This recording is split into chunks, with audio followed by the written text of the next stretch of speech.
Hi friends, మళ్ళీ కొత్త వాటితో మీ ముందుకు వచ్చేసాను. డిసెంబర్ 3 ప్రపంచ వికలాంగ దినోత్సవాన్ని పురస్కరించుకొని ఇస్నాపూర్ జిల్లా పరిషత్ హై స్కూల్లో దివ్యాంగుల పైన విద్యార్థులకు వ్యాసరచన పోటీ నిర్వహించడం జరిగింది. మరి దివ్యాంగులకు కావాల్సింది ముఖ్యంగా ఆత్మగౌరవం.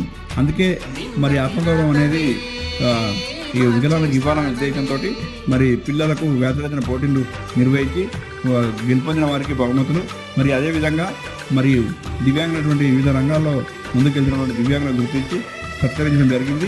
అదే పాఠశాలలో చదువుతున్న విద్యార్థులకు ప్రోత్సాహ బహుమతి ఇవ్వడం జరిగింది.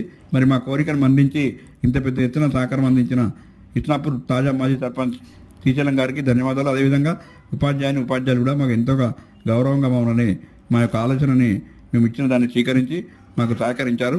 వారికి కూడా ప్రత్యేక ధన్యవాదాలు తెలుపుతున్నాను. ఖచ్చితంగా దివ్యాంగులకు ఆత్మగౌరవం సమాజం ఇవ్వాలని ఈ సందర్భంగా కోరుతున్నాను. Opportunities, education and